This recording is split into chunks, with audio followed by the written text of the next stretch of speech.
My name's Lucas. I'm 24, living in a small apartment on the edge of Denver, Colorado, where the city hums just loud enough to remind you it's there, but not so loud it drowns out your thoughts. I work freelance as a coder, mostly building websites for small businesses, coffee shops, yoga studios, that kind of thing. It's not glamorous, but it pays the rent and lets me work from my couch in sweatpants. My life's been steady, predictable. Wake up code, maybe hit the trails for a run if I'm feeling ambitious. I'm not big on crowds or chaos, never have been. Maybe that's why I've always kept people at arm's length. I had a girlfriend once back in college. We lasted 6 months before she said I was too closed off. She wasn't wrong. I've got walls and I'm okay with them. My best friend Jake, though, he's the opposite. He's 24 too, a sales guy with a grin that could sell ice to a snowman. He's always dragging me into something bar crawls, pick-up basketball road trips I don't have the energy for. Last week he called me up voice buzzing like he'd already had 3 energy drinks. Lucas, you gotta come with me to Aspen, ski trip. Couple days, my treat. I groaned. Skiing's not my thing. I'm more of a stay inside with a laptop guy than a hurtling down a mountain one. But Jake's relentless. Come on, man, my mom's coming too. She needs a break. It'll be fun, like a family vibe. I didn't have a good excuse to say no, and honestly, Jake's got a way of making you feel like you're missing out on life if you don't say yes. So I packed a bag, threw in some thermals I hadn't touched since high school, and said fine. Jake's mom, Elena, is 44. I've known her since I was 15, back when Jake and I started hanging out. She's always been hard to read. Not cold exactly, but not the warm, cookie-baking mom type either. She's got this quiet intensity, like she's seen more than she lets on. I remember her picking Jake up from school in this beat-up Jeep, always with a book or a camera on the passenger seat. She used to be a war photographer, Jake told me once, but now she edits articles for some online magazine. She's got long brown hair usually tied back and these deep green eyes that seem to catch everything. I never thought much about her beyond Jake's mom. She was just there. Polite, reserved, maybe a little distant. Beautiful, sure, but in that off-limits way you don't dwell on, or at least I didn't, not until this trip. We got to the ski resort in Aspen on a Friday afternoon. The place was straight out of a postcard, snow-dusted pines cabins with smoke curling from chimneys and air so crisp it stung your lungs. Jake had booked us into a lodge near the slopes, all wood beams and plaid blankets, the kind of place that smells like pine and hot cocoa. His crew, 3 other guys, and a girl, all loud and ready to tear up the mountain, were already unpacking snowboards and cracking beers. I felt out of place like I always do in groups like that. Jake was in his element joking, tossing a football he'd brought for no reason. Elena, though she was quieter. She sat by the lodge's big window, sipping coffee from a thermos, her red scarf draped over her chair. She smiled when Jake waved her over, but didn't join the chaos. I caught her eye once, and she gave me a small nod like she knew I wasn't here for the party either. By the second morning, I was beat. Jake and his friends had been up late laughing and blasting music, and I'd barely slept. They were planning to snowboard through some backcountry trails in a pine forest nearby a few miles from the lodge. You and Lucas. Jake asked, zipping up his jacket. I shook my head. Nah, man, I'm good. Think I'll just chill here. He shrugged, already halfway out the door with his crew. I grabbed a coffee and sank into a couch by the fireplace, scrolling my phone, figuring I'd wait out the day. That's when Elena walked over, her boots crunching on the wood floor. Not joining them, she asked, her voice low but not unfriendly. I looked up, caught off guard. Not really my scene. You. She smiled faintly, adjusting her scarf. I'd rather walk than fall down a mountain. Something about the way she said it made me laugh. Want to take a walk then? There's trails around here, nothing crazy. She tilted her head, considering, then nodded. Sure. Let me grab my thermos. We headed out to a marked trail near the lodge, just a loop through the snow-covered trees. The sky was clear, the sun glinting off the powder, and it felt good to move without the pressure of keeping up with Jake's crew. Elena walked beside me, her red scarf bright against her dark coat steam, rising from her thermos as she sipped. We didn't talk much at first, just small stuff. She asked about my coding gigs. I asked about her editing work. It was easy light, like 2 people passing time. You come up here a lot with Jake, I asked, stepping over a root. She nodded, her eyes scanning the trees. Every year since he was a kid. It's our thing. Her voice softened like there was more to it, but she didn't elaborate. I didn't push. Then the air shifted. The sky grayed fast and a soft flurry started. I zipped my jacket higher, thinking it'd pass. But the snow got heavier, thicker until the trail markers started to blur. We should head back, I said, squinting through the white. Elena agreed, but when we turned, the path was gone, covered by fresh powder. My stomach tightened. I pulled out my phone, 10% battery, no signal. Shit, I muttered, flicking on the flashlight. Elena stayed calm, but her hands were stuffed deep in her pockets, her breath visible in short puffs. We'll find it, she said, but her voice had an edge now. The snow kept coming, and the world turned into a wall of white. The snow didn't let up. It came down in heavy sheets, swallowing the trail and blurring the trees into ghostly shapes. My phone's flashlight cut a weak beam through the white, barely illuminating a few feet ahead. I kept scanning for the trail markers, those little wooden posts we'd passed earlier, but they were gone, buried under the fresh powder. My boots sank deeper with each step, the cold seeping through my socks, and my breath came out in ragged clouds. Elena walked beside me, her red scarf dusted with snow, her face half hidden by the hood of her coat. She wasn't saying much, but her silence felt heavier than the storm. Lucas, slow down, she said finally, her voice cutting through the howl of the wind. I stopped turning to her, my heart thudding from more than just the cold. We're just going in circles, she added, her green eyes steady but tight at the corners. She was right. I'd been leading us in a loop, hoping to spot something familiar, but the forest looked the same in every direction. My phone was down to 6% battery now, and the signal bars were still flat. I shoved it back in my pocket, trying to hide the shake in my hands. I'm sorry, I said, my voice rougher than I meant. I shouldn't have suggested this walk. I expected her to snap back, maybe blame me for getting us lost, but she just shook her head, brushing snow off her sleeve. It's not your fault, Lucas. Storms like this come out of nowhere up here. Her tone was calm, but her lips were starting to look pale and her hands were buried deep in her pockets. She was colder than she was letting on. We kept moving, trudging through the snow, but every step felt heavier, like the mountain was pushing back. My legs burned and my lungs stung with each icy breath. I glanced at Elena, her scarf now a faint red smudge against the endless white. You okay? I asked, slowing to match her pace. She nodded, but her breath was uneven, and I caught her wincing as she stepped over a hidden root. Just keep going, she said. But her voice had a tremor now, not the steady confidence I was used to. After what felt like forever, probably closer to an hour, I stopped again, my chest heaving. This isn't working, I said, more to myself than her. My mind was racing, picturing us stuck out here all night, the cold creeping deeper until we couldn't move. I'd seen enough survival shows to know how fast things could go wrong in a storm like this. Elena stepped closer, her gloved hand landing on my shoulder. It was light but firm, like she was anchoring me. Lucas, stop.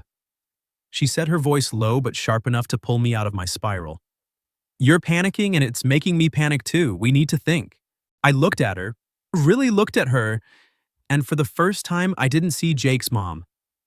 Her hood had slipped back and snow clung to her brown hair, melting into wet strands across her forehead.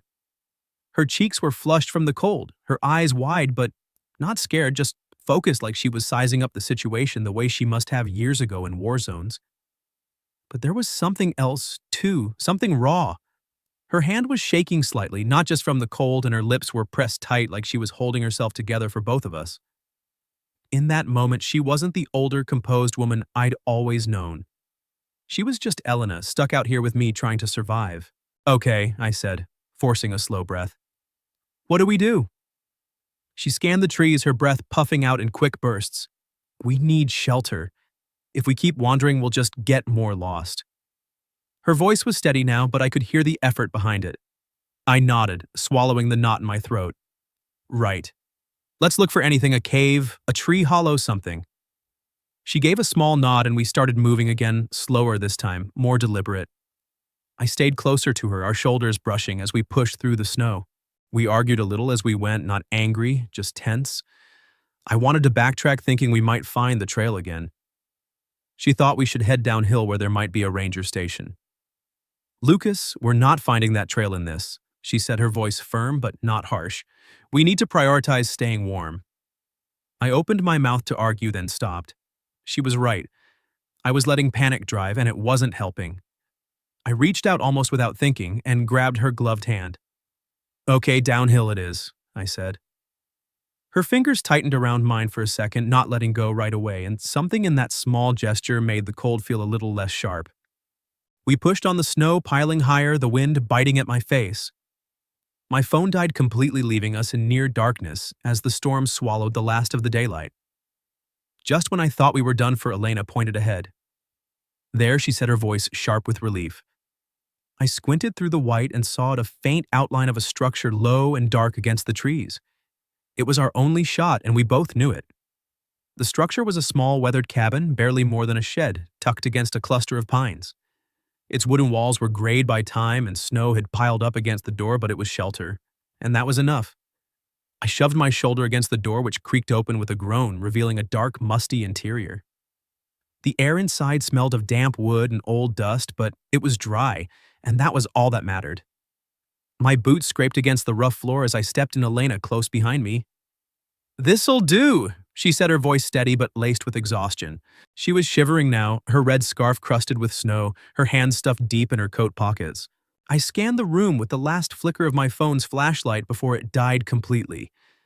It was sparse: a rusty wood stove in one corner, a single wooden bench along the wall, a shelf with a few dusty cans of food, and a pile of folded wool blankets in a crate. There was a small stack of kindling and a box of matches next to the stove, thank God. "Let's get that fire going," I said, more to keep myself moving than anything else. My fingers were numb, fumbling with the matches as I knelt by the stove. Elena set her thermos on the bench and started shaking snow off her coat, her movements slow, like the cold had sapped her strength. It took a few tries, but I got the fire started. The kindling caught with a soft crackle, and soon the flames were licking at the dry wood, casting a warm, flickering glow across the cabin. The heat felt like a miracle, pushing back the chill that had settled into my bones. I glanced at Elena, who was sitting on the bench peeling off her wet gloves. Her hair was damp strands clinging to her cheeks, and her lips were still pale, but she managed a small smile. "Not bad, Lucas," she said, her voice softer now. "You're handy in a crisis." I chuckled, the sound rough in my throat. "Yeah, well, don't get used to it." I grabbed 2 blankets from the crate and handed one to her. She draped it over her shoulders, the snow on her coat melting into dark patches. I sat down next to her, close enough to feel the faint warmth radiating from her. The fire popped, filling the silence, and for a moment we just sat there, catching our breath, letting the heat sink in. I opened one of the cans on the shelf, some kind of beef stew past its expiration date but still sealed. "Dinner?" I asked, half joking. Elena raised an eyebrow, then laughed, a low, warm sound that felt out of place in the cold cabin. "Gourmet," she said, taking the can from me. We shared it, passing it back and forth with a couple of rusty spoons we found, washing it down with the last of the coffee from her thermos. It wasn't much, but it was something, and it made the cabin feel less like a last resort. The fire steadied, and the cabin grew warmer, though the wind still howled outside, rattling the thin walls.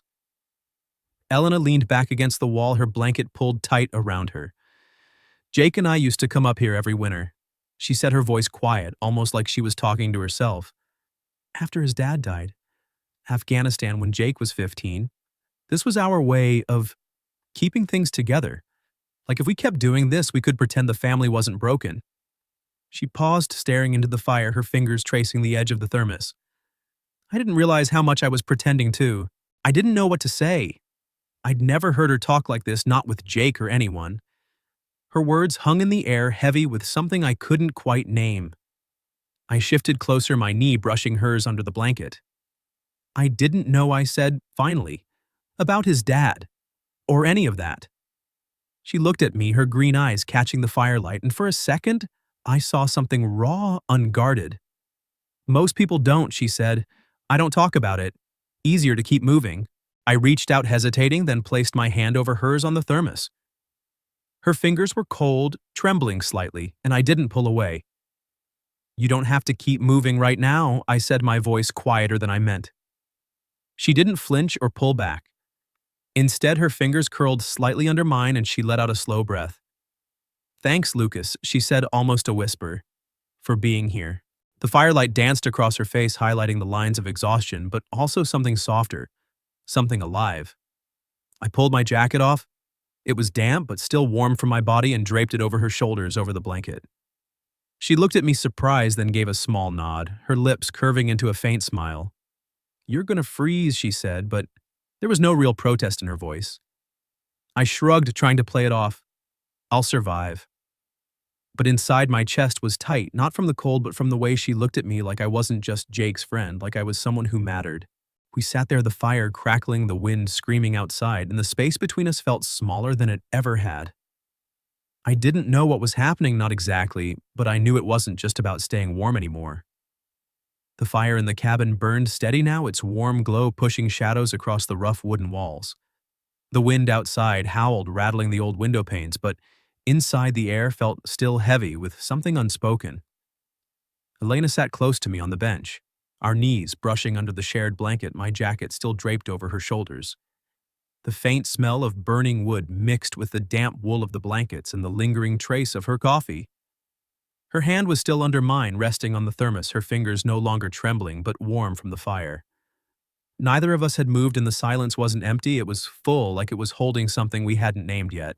I looked at her, the firelight catching the curve of her cheek, the wet strands of her brown hair curling against her neck. She was staring into the flames, her green eyes distant but soft, like she was lost in a memory. "You okay?" I asked, my voice low, careful not to break whatever this was. She blinked, turning to me, and for a moment her guard was down completely. "I don't know," she said, her voice barely above a whisper. "I haven't stopped to think about that in a long time." She shifted slightly, her shoulder brushing mine, and the blanket slipped a little, exposing the damp collar of her coat. I reached out to pull it back up, my fingers grazing her neck, and she didn't flinch. Instead, she leaned into the touch just enough for me to notice. "When I was a photographer," she said, her voice slow, deliberate, "I saw things most people don't. Bombs, bodies, people who'd lost everything. I learned to keep moving, to keep shooting, because if I stopped, it'd swallow me whole. And when Jake's dad died, I kept moving for him, for us. But somewhere along the way, I think I forgot how to stop, how to just be."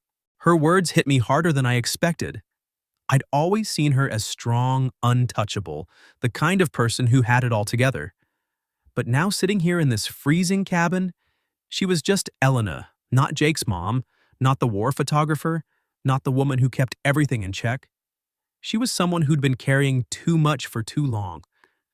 I tightened my grip on her hand, not sure if it was to comfort her or myself. "You don't have to keep it together now," I said, my voice rougher than I meant. "Not here. Not with me." She turned to face me fully, her eyes searching mine, and the air between us shifted like a door creaking open. "Lucas," she said, her voice softer now, almost fragile. "If this is the last night, if we're stuck here, if this is all we get, I don't want to pretend anymore. I don't want to be Jake's mom or the strong one or the one who's always fine. I just want to be me, a woman, someone who's still here, still alive."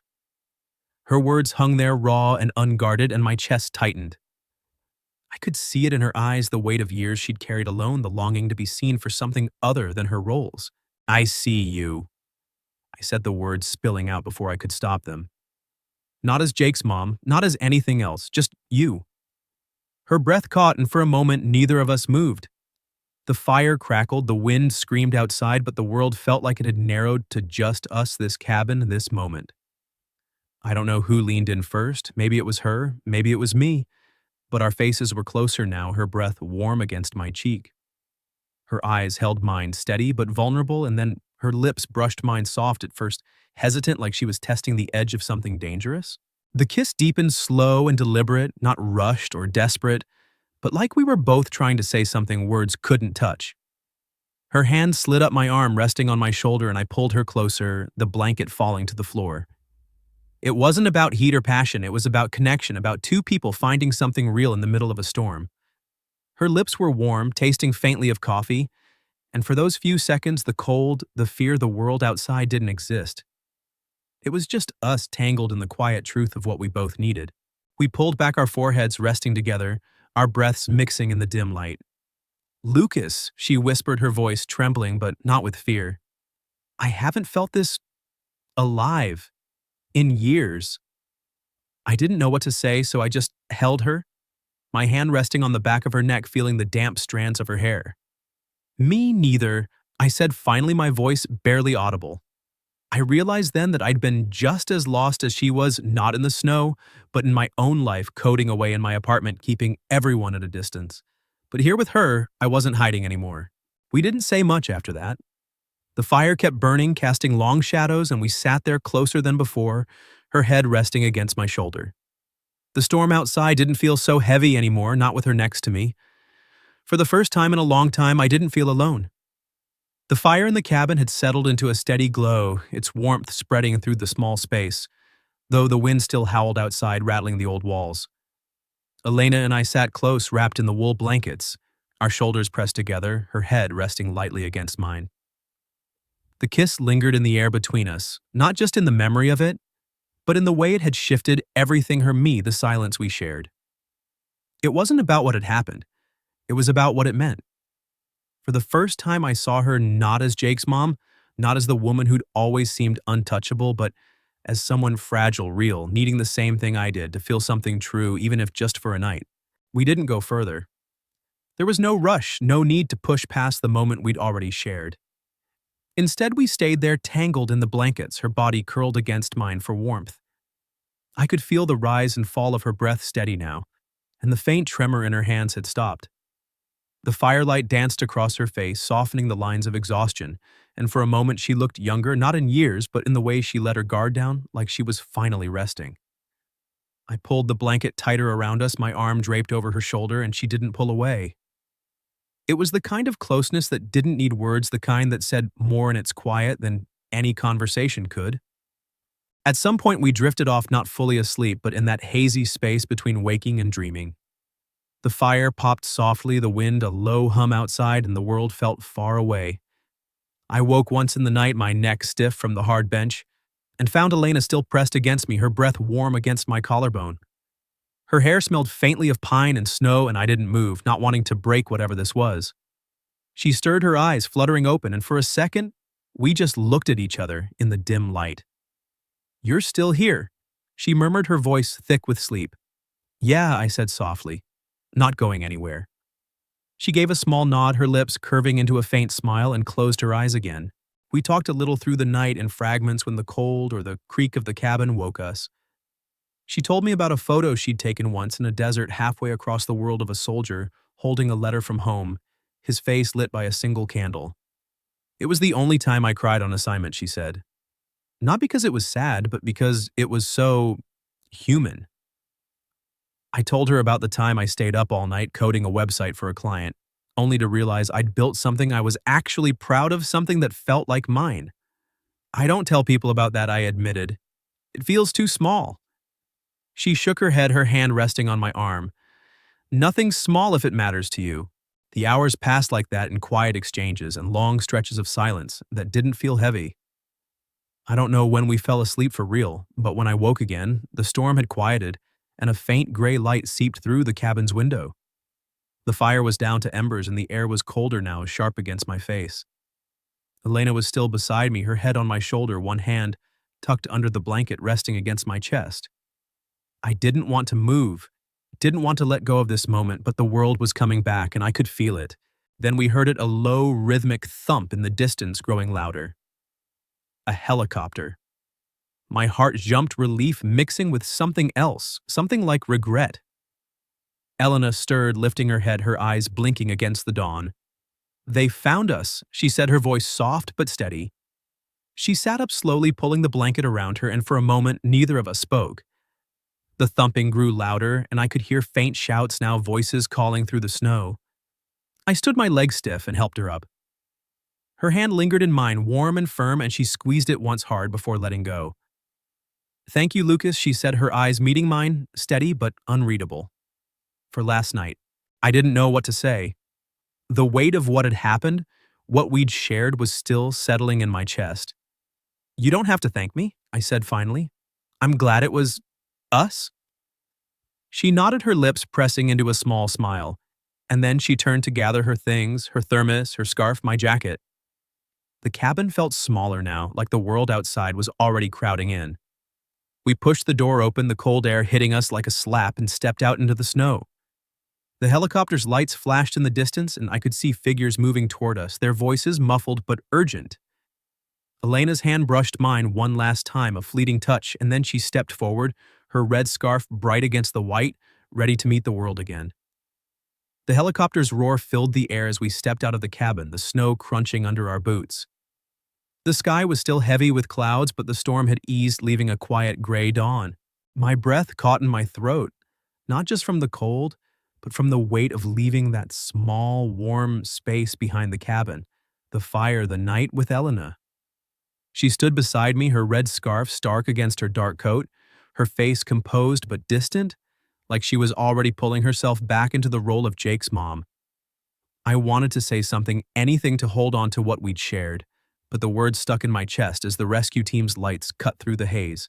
A ranger in a bright orange jacket waved us over, shouting something I couldn't make out over the chopper's thrum. Elena moved first, her steps steady despite the deep snow, and I followed, my legs heavy from the cold and lack of sleep.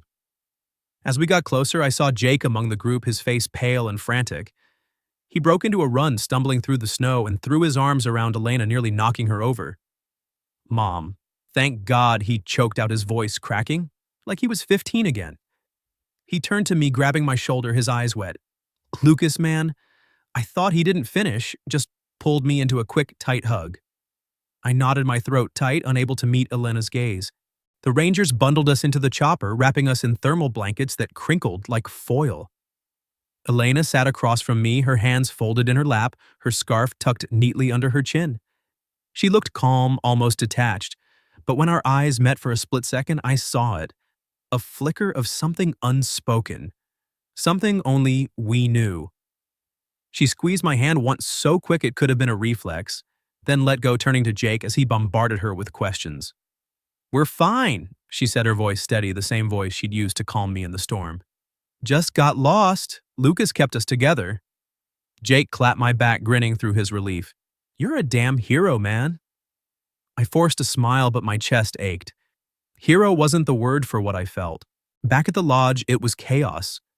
Paramedics checking us over, Jake's friends crowding around the lodge staff, offering hot coffee and blankets. I went through the motions, answering questions about the storm, the cabin, the fire. But my mind was still back there in that quiet space where it was just me and Elena. She was across the room talking to a ranger, her posture straight, her smile polite. She was Jake's mom again, the woman who kept everything in check. I wanted to catch her eye to see if she felt the same pull I did, but she didn't look my way. We left Aspen the next day, the group quieter than when we'd arrived. Jake drove blasting his usual playlist, but I barely heard it, staring out the window at the snow-covered peaks fading into the distance. Elena sat in the front, her thermos in her lap, answering Jake's chatter with short, warm responses. I tried to act normal, joking with Jake, but every time I glanced at her in the rearview mirror, my stomach twisted. That night in the cabin wasn't just a moment, it had changed something in me, and I couldn't shake the feeling it had changed her too. Back in Denver, life snapped back to its old rhythm, but it didn't fit right anymore. I went back to coding, running my quiet apartment, but it all felt hollow. I texted Elena a few days later, just a simple, "You okay?" No reply. I tried again a week later, asking if she wanted to grab coffee, maybe talk. Nothing. I told myself she was busy, that she needed space, but the silence stung. I started second-guessing everything, the kiss, the way she'd leaned into me, the words she'd said about wanting to be seen. Maybe I'd read it all wrong. A month later, I worked up the nerve to stop by Jake's house. He'd invited me over to watch a game, and I figured I'd see her, maybe get some kind of answer. When I got there, Jake was in the living room, sprawled on the couch with a beer. "Mom's out," he said, not looking up from the TV. I nodded, trying to hide my disappointment, and sank into the couch. Then I saw it on the wall, a new photo framed, of a snowy forest, pines heavy with powder, and a red scarf hanging on a bare branch, stark against the white. It hit me like a punch. That was our forest, our night captured in a way only she could. I stared at it, my chest tight, until Jake's voice snapped me out of it. "Yo, Lucas, you good? You're staring at that picture like it's gonna talk?" I forced a laugh. "Just didn't know your mom was into photography like that." He shrugged. "Yeah, she's always been weirdly good at it. I stayed for the game, but my mind wasn't there." All I could think about was that scarf that moment and the way Elena had looked at me in the firelight. As I left, Jake called after me. Hey, you sure you're okay? You've been weird since the trip. I turned, meeting his eyes, and for a second, I wondered if he knew something. Yeah, I said, my voice steady, just tired. But as I walked to my car, the weight of that night settled deeper, a quiet ache that wouldn't leave. The drive back to my apartment was quiet, the streets of Denver glowing under the soft yellow of streetlights. Jake's words echoed in my head, but it was that photo on the wall, the snowy forest, the red scarf, that wouldn't let me go. It was like Elena had taken our night, our secret, and turned it into something tangible, something she could keep without saying a word. I wanted to believe it meant she hadn't forgotten that she felt the same pull I did, but her silence told a different story. Days turned into weeks, and the ache in my chest didn't fade. I kept coding, kept running, kept living. But it was like moving through fog. Everything blurred, nothing quite solid. I didn't try to contact her again. I told myself it was for the best, that whatever happened in that cabin was a moment, not a promise. But every time I closed my eyes, I saw her. Her green eyes catching the firelight, her voice soft and raw, saying she wanted to be seen. I saw the way her hand had curled into mine, the way she'd smiled when I draped my jacket over her shoulders. It wasn't just the kiss. It was the way we'd held onto each other, like we were both afraid to let go. One evening about 2 months after the trip, I came home from a run, my breath still heavy, my shoes caked with mud.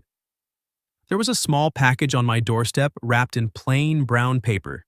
No label, no note. My heart stuttered as I picked it up, the weight light but deliberate. Inside my apartment, I tore it open, and there it was. Her red scarf neatly folded, the soft wool still carrying a faint trace of her perfume like pine and coffee. Tucked inside was a piece of paper, her handwriting clean and careful. Not the last night, but not the first either.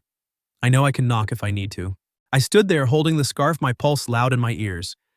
It wasn't an invitation, not exactly, but it was something, a door left, cracked open, a possibility. I pressed the scarf to my face, breathing it in, and for a moment, I was back in that cabin, her head on my shoulder, the fire crackling. The note wasn't a promise, but it was enough. It told me she hadn't forgotten that the night we'd shared had left a mark on her too. I didn't see Elena again for a while. Life kept moving. Jake got a promotion, started talking about moving to Seattle, and I threw myself into a new coding project. Something that kept me up late enough to quiet my thoughts.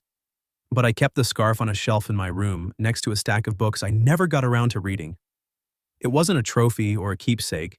It was a reminder that some moments don't need to last forever to matter. They just need to happen. Sometimes I'd drive by Jake's house, not to stop, just to see if her car was in the driveway. Most times it was, and I'd feel a strange mix of relief and longing, like knowing she was there was enough even if I couldn't reach her. Once I saw her in the front yard watering her plants, her hair tied back, her movements slow and deliberate. She didn't see me and I didn't stop. But I smiled because she looked okay. Not happy, maybe, but steady, like she was finding her way back to herself. The truth is, I didn't need her to knock. I didn't need us to pick up where we left off, to steal more moments or make promises we couldn't keep. That night in the cabin had given me something I hadn't realized. I was missing, a glimpse of what it felt like to be needed, to see someone else's walls come down and know they trusted you to catch them. Elena had shown me that, not just in her words or her touch, but in the way she'd let me see her, really see her without the masks she wore for the world. I don't know if our paths will cross again, not the way they did that night. Maybe she'll stay Jake's mom, the woman who waves politely when I drop by, or maybe one day she'll knock and we'll find out what comes next. But for now, I carry that night with me, not as a weight, but as a warmth, like the fire we built together. It wasn't about love in the way people write songs about. It was quieter, messier, real. It was about two people finding each other in the middle of a storm, not because they had to, but because they chose to. I folded the scarf and put it back on the shelf next to the note. And I smiled, not because I had her, but because I'd known her even for a moment. That was enough. For now, it had to be. Bye-bye.